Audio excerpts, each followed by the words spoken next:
Selamat pagi, selamat siang, dan selamat sore untuk Bapak dosen dan teman-teman sekalian. Kami dari kelompok 6 akan mempresentasikan hasil kerja kelompok kami mengenai KOS Jogja.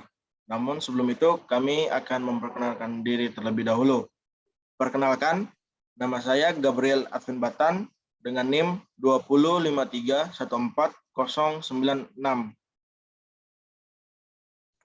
Perkenalkan, nama saya Catherine Latumairisa dengan NIM 205314093. Perkenalkan, nama saya Aryoto Purba dengan NIM 205341194.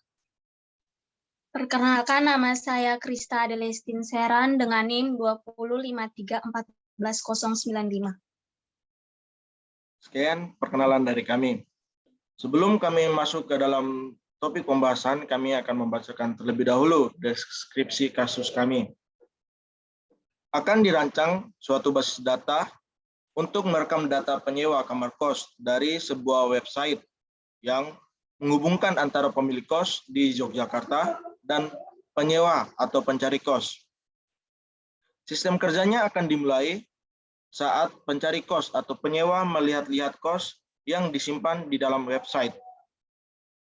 Kos yang disimpan dalam website tersebut mempunyai informasi berupa pemilik kos, nomor telepon pemilik kos, alamat pemilik kos, nama kos, alamat kos, harga kos, jenis pembayaran, jenis kos, dan tipe kos, yang mana jenis kos dibagi menjadi kos khusus pria, kos khusus wanita, dan kos campuran. Juga, tipe kos ini dibagi menjadi dua, yaitu kamar kos eksklusif dan kamar kos biasa. Adapun penyewa yang ingin memesan atau booking kamar kos tersebut harus menyertakan nama penyewa, nomor identitas penyewa, usia, jenis kelamin, dan status untuk memastikan kebenaran penyewa tersebut. Tipe pembayaran kos ini dapat dibayar baik secara cash ataupun transfer. Penyedia web atau hoster yang memposting iklan kos tersebut pun mendapatkan tunjangan berupa beberapa persen dari harga kos yang ditetapkan. Berdasarkan deskripsi kasus yang tadi saya bacakan, kami pertama-tama akan menjelaskan mengenai konsep desain atau ERD kepada saudara-saudari yang mendapatkan tugas, waktu dan kesempatan saya berikan.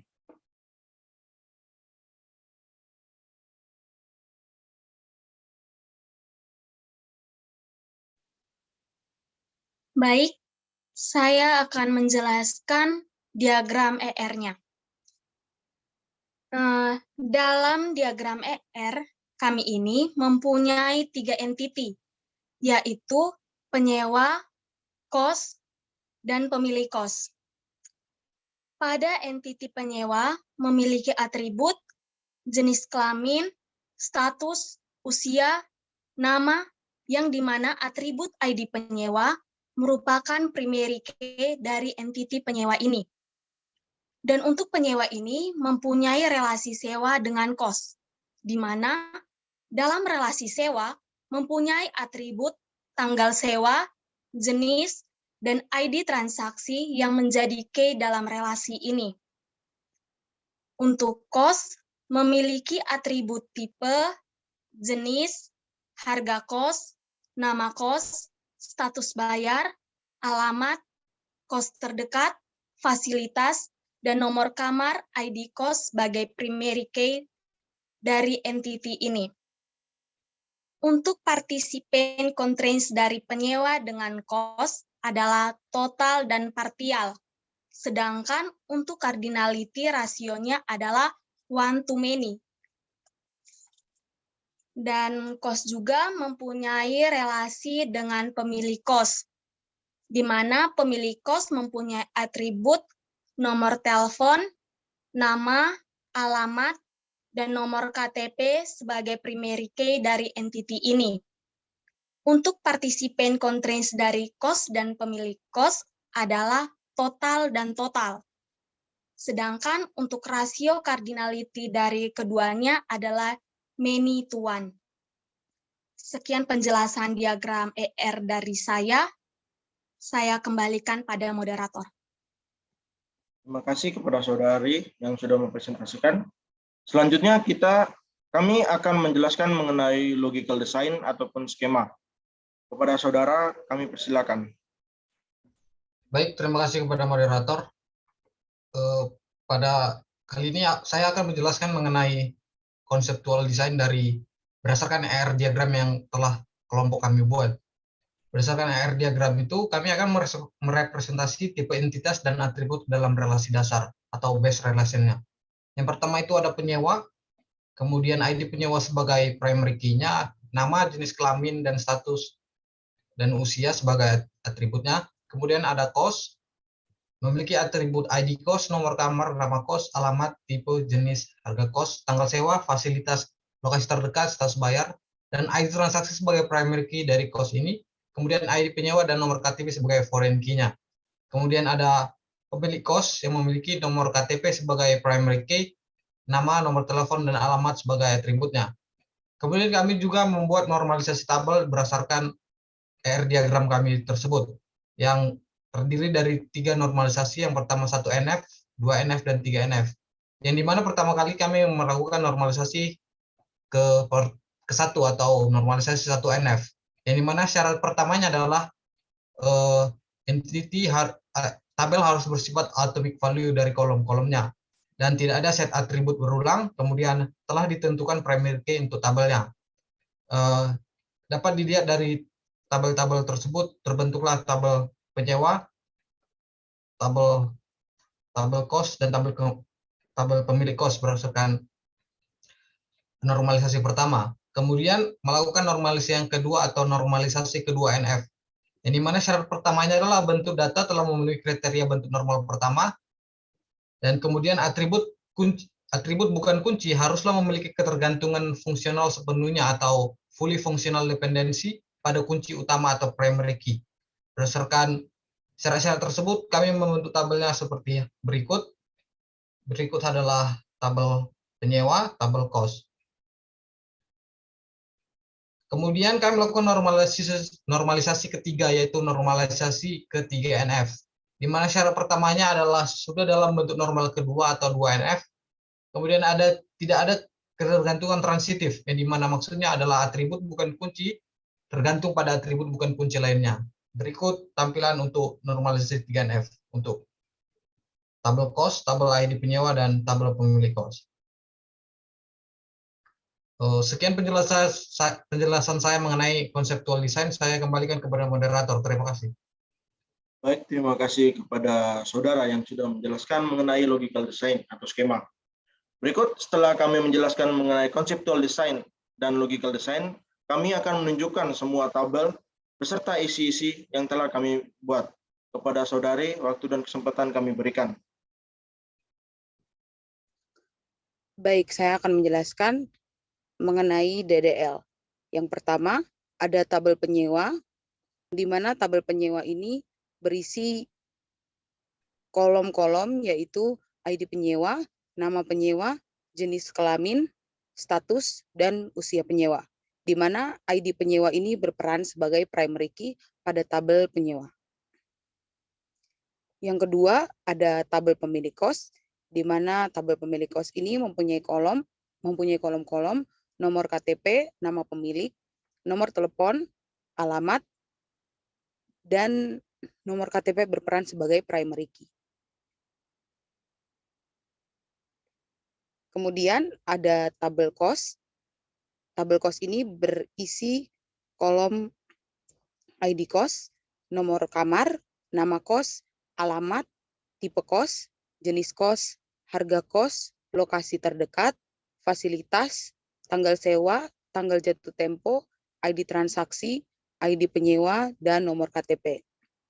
Di mana dalam tabel ini ID transaksi berperan sebagai primary key, ID penyewa berperan sebagai foreign key, di mana diambil dari tabel penyewa, dan nomor KTP sebagai foreign key juga yang diambil dari tabel pemilik kos. Kemudian ini adalah isi dari tabel cost. Berikutnya, ini adalah isi dari tabel pemilik kos. Dan yang terakhir, isi dari tabel penyewa. Sekian dari saya kembalikan kepada moderator. Baik, terima kasih kepada saudari yang sudah menjelaskan sekaligus menunjukkan semua tabel dan beserta isinya. Selanjutnya di langkah terakhir kami akan menjalankan query yang telah diberikan sebagai pembuktian bahwa data cost kami yang sudah kami isikan betul adanya. Di pembuktian yang pertama, kami akan menampilkan daftar cost dengan kriteria tertentu. Misalkan fasilitas tertentu, yang mana memiliki query, select nama cost, ID cost, tipe cost, from tabel cost, where fasilitas sama dengan kosongan. Query ini akan menampilkan nama cost, ID cost, dan tipe cost dari semua tabel yang data yang sudah kami isikan, yang mana fasilitasnya adalah kosongan. Pembuktian yang kedua, kami akan menampilkan cost yang berjarak tertentu dari lokasi tertentu, yang mana mempunyai query, select nama cost, ID cost, tipe cost, from cost, where lokasi terdekat sama dengan sadar. Query ini akan menampilkan nama cost, ID cost, dan tipe cost dari data-data yang kami isikan, di mana lokasi terdekatnya adalah kampus Sanata Dharma. Di pembuktian yang ketiga, kami akan menampilkan daftar pemilik kos dengan query select distinct P titik nomor KTP, P titik nama pemilik, K titik nama kos, from pemilik kos P, join kos K, using nomor KTP. Query di atas akan menampilkan nomor KTP, nama pemilik, dan nama kos dari semua data-data yang sudah kami isikan ke dalam database kami. Di pembuktian yang keempat, kami akan menampilkan daftar penyewa yang belum membayar kos dengan query select P titik ID penyewa, P titik nama penyewa, K titik nama kos, K titik nomor kamar, from penyewa P join kos K, using ID penyewa, where status bayar sama dengan belum. Query tersebut akan menghasilkan atau menampilkan ID penyewa, nama kos, dan nomor kamar, yang mana penyewa-penyewa tersebut belum membayar kos pada bulannya. Di pembuktian terakhir, kami akan menampilkan daftar penyewa yang sudah membayar kos. Nah, query tersebut akan sama dengan query pada nomor 4, dan namun ada bedanya di baris keempat, yang mana sebelumnya, jika sebelumnya where status bayar sama dengan belum, di nomor 5 ini where status bayarnya sama dengan sudah. Query tersebut akan menampilkan para penyewa, nama kos, nomor kamar, dan ID penyewanya, yang mana para penyewa ini sudah membayar kos pada bulannya. Sekian presentasi kami mengenai tentang pembuktian query yang telah kami buat. Sekian presentasi kelompok 6, kelompok kami mengenai KOS Jogja. Maaf jika ada kata dan tindakan yang kurang berkenan. Sekian dan terima kasih.